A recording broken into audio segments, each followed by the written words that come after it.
바리새인은 어떤 사람일까요?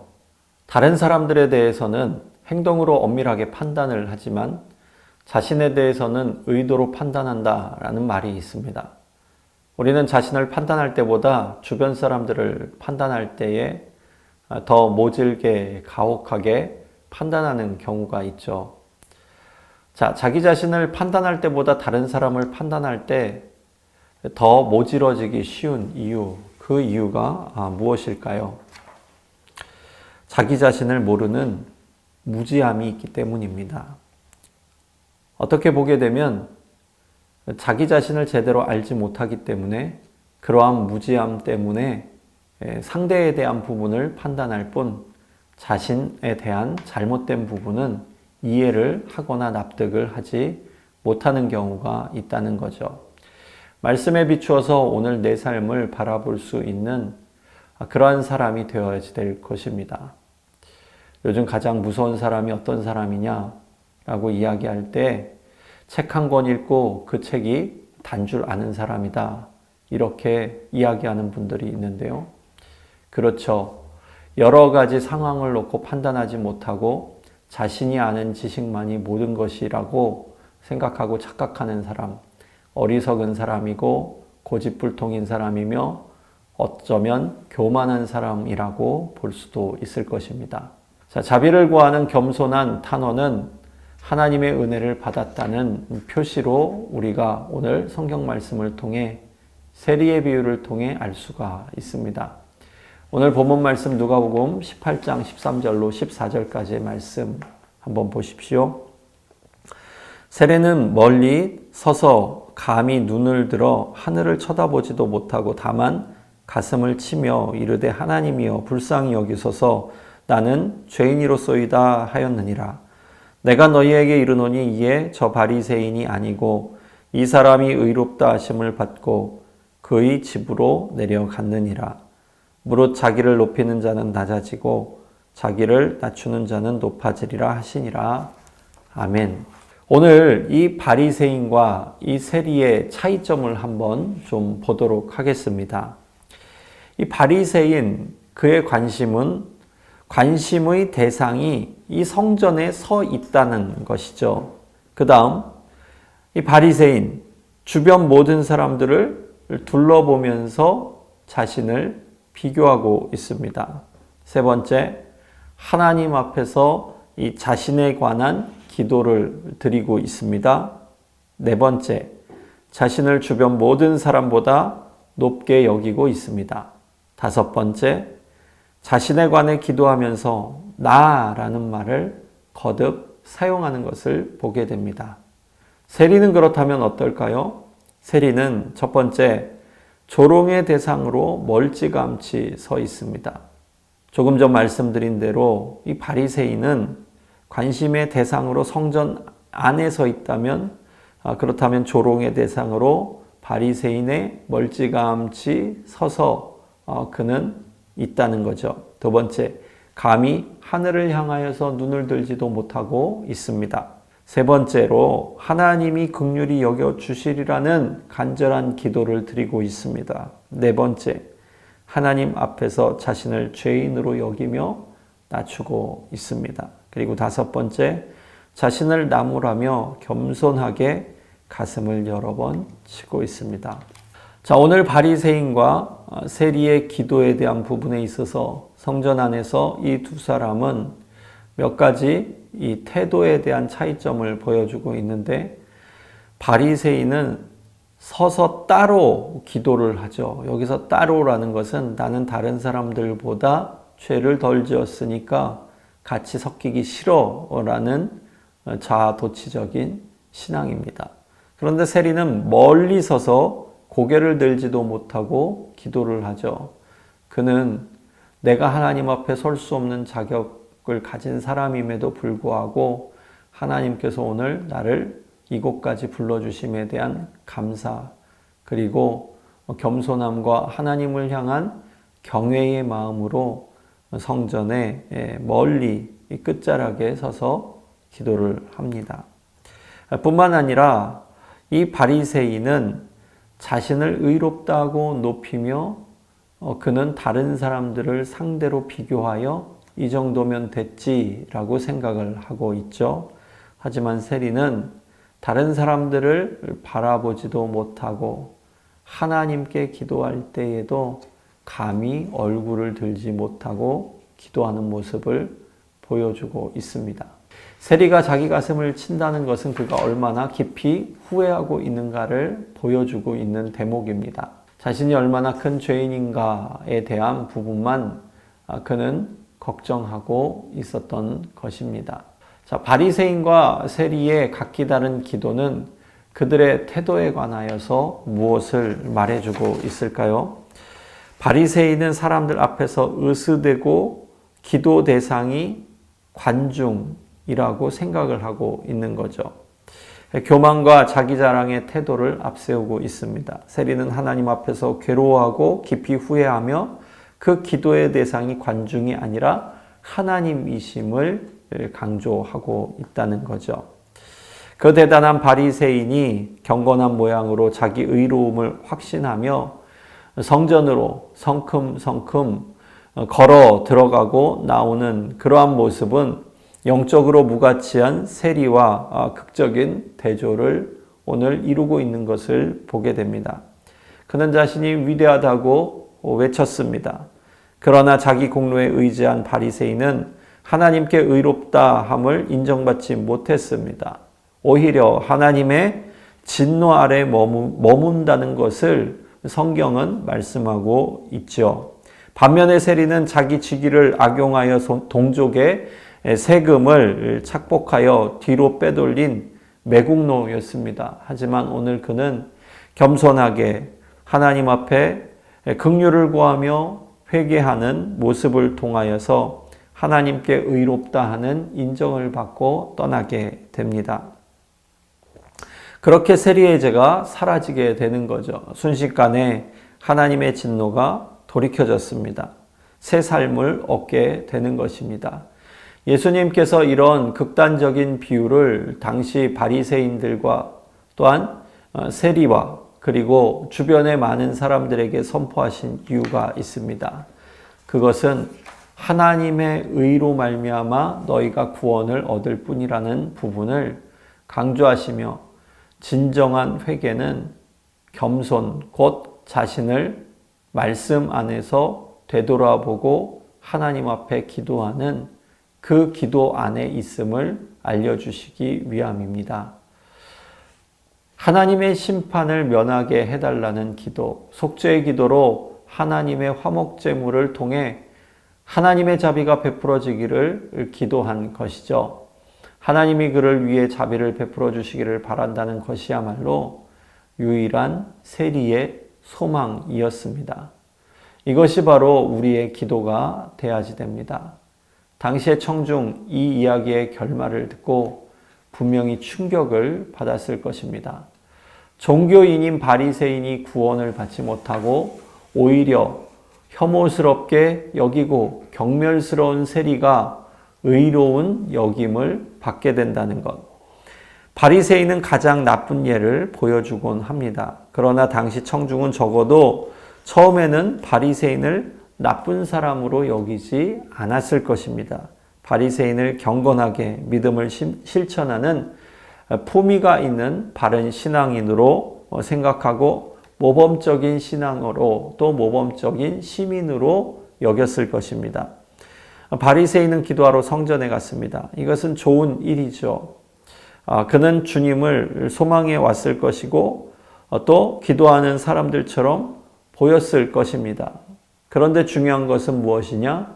그의 마음에는 사실 하나님을 의식하여 성전으로 걸어가는 발걸음이 아니라 자신을 의식하고 상대를 의식하여 자신을 다른 사람들에게 보이기 위한 보임의 수단으로 성전을 이용하였다라는 부분입니다. 이것이 바로 바리새인의 죄였고 주님께서는 그 마음을 살피시는 하나님이시라는 부분을 말씀해 주고 있습니다. 예수님 시대의 세리는 가장 미움을 받고 경별을 받는 그러한 존재였습니다. 그런데 오늘 본문에 보시게 되면 오늘 본문에서 세리는 하나님 앞에 긍휼함을 얻게 되는 거죠. 여기서 우리가 구원에 대한 부분을 다시 한번 생각해 볼 필요가 있습니다. 구원은 우리의 선행으로 이루어지지 않는다는 것입니다. 오직 하나님을 의지하는 그 믿음으로 말미암아 예수 그리스도의 의로 우리가 구원함의 은혜를 얻을 수 있게 되는 거죠. 하나님이여 나를 불쌍히 여기소서. 나는 죄인입니다. 주님 내게서 진노를 걷어주십시오. 내 소망은 오직 주님께 있습니다. 오늘 우리의 기도가 바로 이 기도가 되어지지 않을까 생각을 해봅니다. 성도님들, 우리가 오늘 기도할 때에 우리의 기도를 통하여서 영광 받으실 분은 오직 하나님이십니다. 내 의를 자랑하는 것은 기도가 될 수 없다라는 부분을 말씀해 주고 있습니다. 은혜가 필요함을 아는 사람에게는 어떠한 표시가 나타날까요? 바로 자기 자신의 부족함을 알게 되고 그리고 하나님 앞에 도움을 구하게 되는 거죠. 그것은 자신을 믿는 사람들에게서 나는 표시와 어떻게 그렇다면 다르게 나타나는가? 자신을 믿는 사람은 자기가 하나님을 위해 해왔던 모든 일에 관심을 가지고 있습니다. 주님 내가 이것도 했고요. 주님 내가 주님을 위하여서 이것도 했고 주님 내가 보이시죠? 내가 이것도 했습니다. 주님 내가 이것을 했으니 감사합니다. 주님께서 영광 받아 주실 줄 믿습니다. 여러분 기도를 할 때 종종 뭐뭐 해 주실 줄 믿습니다 라는 표현을 하게 될 때가 있는데요. 굉장히 잘못된 기도의 표현입니다. 믿습니다가 아니라 주님 그렇게 되기를 바라지만 오늘도 주님 안에서 내가 긍휼을 간구합니다. 이렇게 겸손하게 끝까지 주님께 강요하는 것이 아니라 주님의 뜻을 간구할 수 있는 그러한 기도가 되어야 될 것입니다. 기도는 결제 요청 서류를 상부에 보고하는 결제 서류가 아닙니다. 쉽게 이야기하면 주님 내가 이것과 이것과 이것과 이것을 계획했고 이것을 하려고 하니 허락해 주십시오. 끝 하고 내 계획을 다 만들어 놓은 후 주님께서 도장만 찍어 주시기를 허락해 주시기만을 구하는 것이 바람직한 기도가 아니라는 거죠. 하나님의 뜻을 이 땅 가운데에 내가 어떻게 이룰 것인가에 대한 부분을 강조해야지 되는 거죠. 그래서 주기도문에 보게 되면 뜻이 하늘에서 이루어진 것과 같이 그 다음 중요한 것이 있죠. 땅에서도 이루어지기를 원합니다. 내 뜻을 하나님 앞에 관철시키는 것이 아니라 하나님의 의를 이루기 위하여서 오늘도 내 뜻을 내 생각을 내려놓는 것, 하나님의 뜻을 취하는 것, 바로 이것이 우리가 하나님 앞에 기도해야지 될 그 기도의 핵심입니다.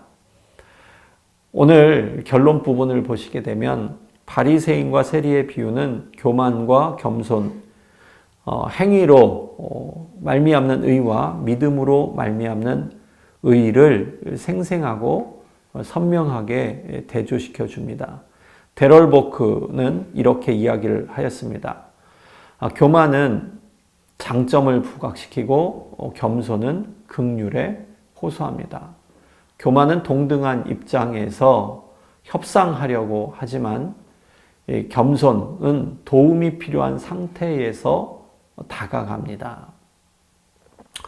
하나님 앞에 기도는 협상이 아니라는 겁니다. 그래서 교만은 다른 사람들을 깎아내림으로써 자신을 구별하지만 겸손은 누구나 도움이 필요하다는 것을 알기에 다른 사람과 자신을 동일시합니다. 교만은 사람들에게서 스스로 멀어짐으로써 파괴되지만 겸손은 함께 몸부림치면서 공감하는 그러한 힘으로 사람들의 마음을 얻고 그 문을 열게 되어져 있습니다. 교만은 하나님의 은혜를 외면하지만 겸손은 하나님을 반기며 하나님께 두 손을 듭니다. 자기의 의에 대해서 악취가 나지만 회개와 겸손에서는 향기가 납니다. 모쪼록 바리새인에게 분개하고 세례를 기꺼이 맞아들이는 우리가 되기를 원합니다. 잠언 18장 12절 말씀에 이런 말씀이 있습니다.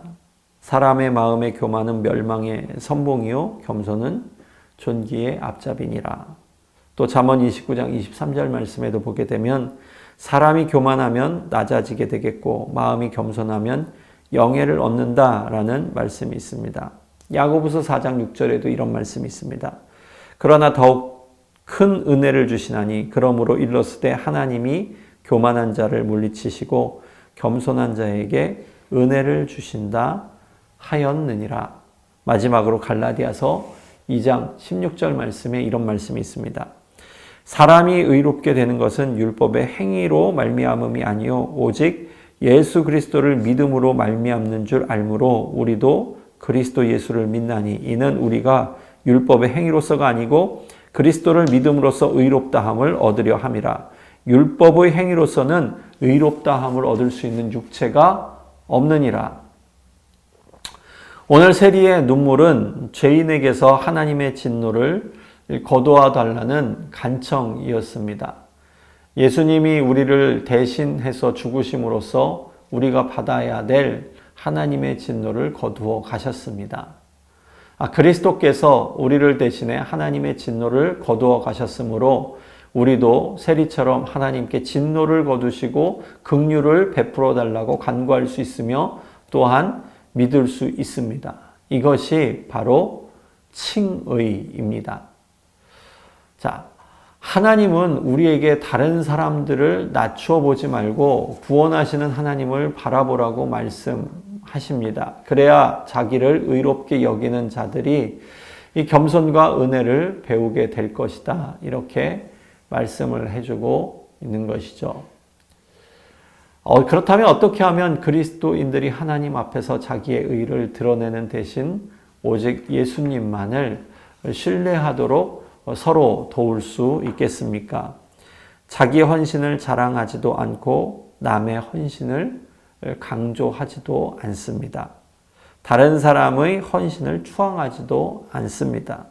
사람의 우월성과 탁월성을 강조하는 것이 아닙니다. 오직 예수 그리스도를 소망하며 모든 일에 함께 예수 그리스도의 이름으로 기도하기에 힘씁니다. 이것이 바로 하나님의 계획 안에 붙드심을 입은 사람의 기도이고 또한 삶의 행동으로 나타나는 열매입니다. 어떻게 해야 자기 의가 풍기는 악취를 자각할 수 있을까요? 여러분 고린도 후서 2장에 보게 되면 그리스도의 향기에 대한 부분이 나오는데요. 재미있는 것은 고린도 후서 2장 14절 말씀에 보게 되면 그리스도를 아는 냄새라는 표현이 있고요. 그리고 고린도 후서 2장 15절 말씀에 보게 되면 이어서 너희가 그리스도의 향기다 이렇게 말씀을 하고 있습니다. 이 향기는 냄새의 포괄적인 의미에서 나온 주관적이고 굉장히 세밀한 답이 될 수 있죠. 이 냄새에서 나눠지는 것이 향기와 또 악취가 될 수 있습니다. 오늘 그리스도인으로서 우리가 가지고 있는 냄새는 향기로 나타나야 하나님께서 허락해 주신 그 은혜를 온전히 이 땅 가운데 펼칠 수 있게 되는 사명자로 살게 되는 것이지, 그리스도를 아는 냄새로서 우리가 악취를 풍기게 된다면 그것은 하나님의 의를 이루지 못하는 그러한 반증이 될 수 있게 됩니다. 자, 어떻게 하면 가족이나 동료나 다른 사람들에게 자기 자신이 아닌 그리스도를 바라보도록 초청하며 그리스도의 겸손을 보여줄 수 있을까요? 그것은 나의 모습을 자랑하는 것이 아니라 예수 그리스도의 은혜를 감사할 때에 우리의 삶을 통하여 하나님의 은혜가 이 땅 가운데 향기롭게 증거될 것입니다. 자, 바리새인과 세리의 비유를 오늘 우리가 배웠습니다. 신학적 주제는 하나님은 겸손한 자를 높이시고 높아진 자를 낮추시는 하나님이심을 우리가 배울 수 있었습니다. 자, 오늘 본문의 포인트가 세 가지였죠. 자신을 의롭게 여기면 다른 사람을 멸시하게 됩니다. 이것은 교만으로 나타나는 결과고요. 두 번째, 자신을 의롭게 여기면 감사의 말로 자기 의를 포장하게 되는데 이것이 바로 내로남불로 우리에게 나타나는 현상이 될 수 있습니다. 세 번째, 자비를 구하는 겸손한 탄원은 하나님의 은혜를 받았다는 표시입니다. 이것이 바로 그리스도의 향기로서 오늘도 우리가 나타낼 수 있는 사명이 될 수 있어야 되고 열매가 될 수 있어야 됩니다.